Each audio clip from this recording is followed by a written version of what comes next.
Hello everyone. So today I'm going to share with you the last tip I have for kind of running your classroom and streamlining your classroom and organization. So a couple of people have asked me, what does my schedule look like in my classroom and how do I run and structure my classroom? So um, I'm just going to share with you last year's schedule. I know this year things have changed a little bit, but so a lot of it actually. So I'm going to just share with you last year's schedule because I'm not in the classroom this year, just for a year off, and it's what I know. So when my kids came in the morning, they unpacked their things and we did, as soon as the announcements were over, we did phonics and word work building and spelling. So each week we picked like a different phonemic skill to focus on, phonics skill to focus on. And then we did the phonics dance throughout that lesson. We usually did some sort of sort. And then we did some writing and maybe making words or whatever went with the phonics. So that took us probably a good 20 to 30 minutes. And then right after that, we would come up to the carpet and read a story. And that is when I did my whole group guided reading with a purpose.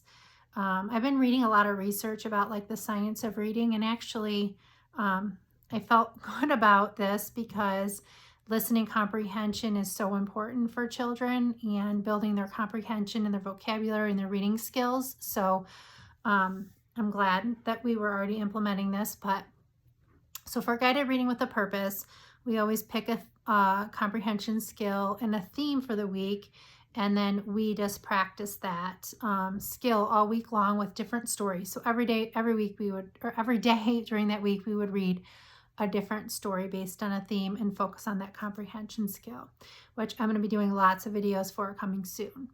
And so then after that, after the read aloud and the discussion and all of that, they would go back to their seat and do some sort of activity that we were working on for the week. And that would take us till about 10, 15, 10, 20, 10:30 sometimes. And then at that point, we would do a bathroom break and a morning snack. And so I would do one table at a time to go to the bathroom and get their snack.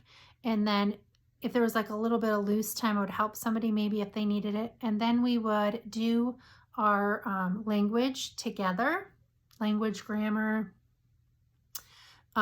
whatever you want to call it. We might start it, we might complete it, depending on what the lesson was for the day. And then our recess was at 10:55, I think. So we would go outside for like a 15-minute recess, and then we would come back in the classroom, and that is when we would do writing instruction. Writing lasted about 20 minutes, and then we would do breakout into literacy centers, daily 5 literacy stations, whatever you call them. And that is when I would do small group guided reading. So I also want to mention that in the morning when we're doing word work, it's when my reading children got pulled for reading intervention. So they did small group during that time, but then they got it again for me during small group guided reading in the morning as well. And I wasn't so worried about them missing the word work because they were doing that kind of stuff in reading. So that was kind of my morning. Sometimes the literacy centers went over a little bit into after lunch. There was like a 35-minute window after lunch where I can do like a chapter book read aloud, any literacy center rollover, or I could just dive right into math and calendar. A lot of times we would just go from read aloud to calendar. Then like 30 minutes after lunch, we had our special time. So we go to gym, music, art, or library. There was one day we had no special at all. And then once we came back from that, we did math. So the last part of our day was math. It was a good hour and 15 minutes time for math. So I always did like a little mini lesson, and then we did, I have a master math curriculum, and we just did rotations, and the kids did small group with me or enrichment, or actually enrichment was just its own entity. I'm sorry. So small group, they did a game, apply skills, a review, a technology, and then a manipulative. So that was our schedule for the most part. And I really liked that schedule. I like having specials in the afternoon because I feel like the core instructional time for us was phonics and reading in the morning. I do feel like math is harder in the afternoon too, but because we do so much movement with it and manipulatives and technology and all that stuff, they're super engaged and love it. So that's my schedule. So I think, whatever your schedule is, posting it in the classroom, maybe giving the kids even a visual schedule at their seat so they can kind of follow along is so important.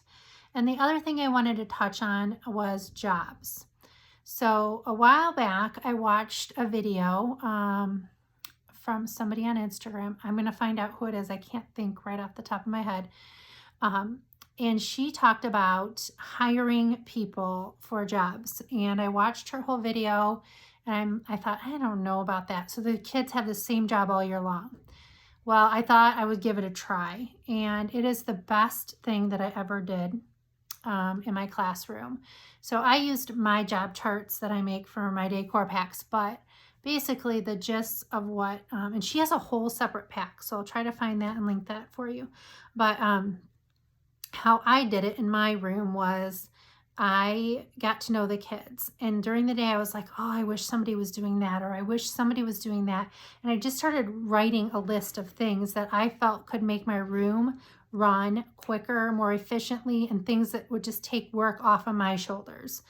And it might sound like the silliest job ever, but that's just things I started listing. And then after I got to know their personalities, I would, at the end of the day, say, okay, we have 3 jobs.